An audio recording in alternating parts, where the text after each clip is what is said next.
ನಾವು ಹಿಂದೂಗಳು ಹಸುನ ದೇವ್ರು ಅಂತ ಪೂಜೆ ಮಾಡ್ತೀವಿ. ನಾವು ಪೂಜೆ ಮಾಡುವಂಥ ಗೋಮಾತೆನ ಬೇರೆಯವರು ಸಾಯಿಸಿ ಕತ್ತರಿಸಿ ತಿಂದಾಗ ತುಂಬ ಕೋಪ ಬರುತ್ತೆ, ಬೇಜಾರಾಗುತ್ತೆ. ಗೋಮಾಂಸ ನಿಷೇಧ ಮಾಡಬೇಕು ಅಂತ ಹೇಳ್ತೀವಿ, ಗೋ ರಕ್ಷಣೆ ಮಾಡಬೇಕು ಅಂತ ಹೇಳ್ತೀವಿ. ಆದರೆ ಅವರೇ ಸಾಕಿದ ಹಸುನ ಗೋಮಾಂಸ ತಿನ್ನೋರ್ಗೆ ಮಾರ್ತಾ ಇರೋದು ಯಾರು? ಹಿಂದೂಗಳೇನೆ. ಹಿಂದೂಗಳೇ ಹಸು ಸಾಕೋದು, ಬೇರೆ ಯಾರು ಹಸು ಸಾಕಲ್ಲ. ಗಂಗೆ, ಗೌರಿ ಅಂತ ಹೆಸರಿಟ್ಟು ಪೂಜೆ ಮಾಡಿ ಕೊನೆಗೆ ಅದು ಸೇರ್ತಾ ಇರೋದು ತುಂಡು ತುಂಡಾಗಿ ಕತ್ತರಿಸಿ ಮಾಂಸ ಆಗಿ ಸೇರ್ತಾ ಇರೋದು ಬೇರೆಯವರ ಪ್ಲೇಟ್.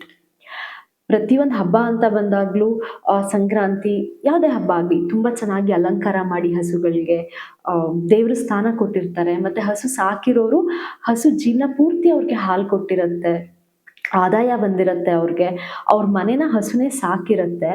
ಹೀಗಿರುವಾಗ ಹಸುಗೆ ಒಂದಿನ ಏಜ್ ಆಗುತ್ತೆ ಅಂದಮೇಲೆ ಅದರಿಂದ ಇನ್ಯಾವುದೇ ರೀತಿ ಉಪಯೋಗ ಇಲ್ಲ, ಇನ್ನು ಅದರಿಂದ ಹಾಲು ಬರಲ್ಲ ಅಂತ ಆದಾಗ ಅದನ್ನ ಕಸಾಯಿಖಾನೆಗೆ ಕಳ್ಸೋಕ್ಕೆ ಹೇಗೆ ಮನ್ಸು ಬರುತ್ತೆ? ಅವ್ರು ಸಾಕಿದ ಹಸುನ ಕಸಾಯಿಖಾನೆಗೆ ಕಳ್ಸೋದು ಒಂದೇನೆ, ಅವ್ರ ಸ್ವಂತ ಮಗುನ ಸಾಯಿಸೋದು ಒಂದೇನೆ ನಿಜವಾಗ್ಲೂ. ಕಸಾಯಿಖಾನೆಯಲ್ಲಿ ಅದನ್ನ ತುಂಬ ಕ್ರೂರವಾಗಿ ಸಾಯಿಸ್ತಾರೆ. ಅದು ಒದ್ದಾಡಿ ಒದ್ದಾಡಿ ನರಳಿ ಚಿತ್ರ ವಿಚಿತ್ರವಾಗಿ ಅದು ನೋವು ಅನುಭವಿಸಿ ಕಷ್ಟಪಟ್ಟು ಸಾಯುತ್ತೆ.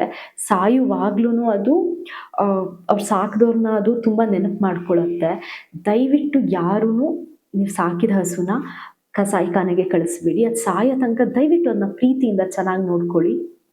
ಇಲ್ಲ ನನ್ನ ಕೈಲಿ ನೋಡ್ಕೊಳಕ್ಕಾಗೋದೇ ಇಲ್ಲ ಅಂತ ಅಂದರೆ ಅದನ್ನ ಅಟ್ಲೀಸ್ಟ್ ಗೋಶಾಲೆಗಳಿಗೆ ಕಳಿಸಿ. ದಯವಿಟ್ಟು ಕಸಾಯಿಖಾನೆಗೆ ಯಾರೂ ಕಳಿಸ್ಬೇಡಿ ದಯವಿಟ್ಟು.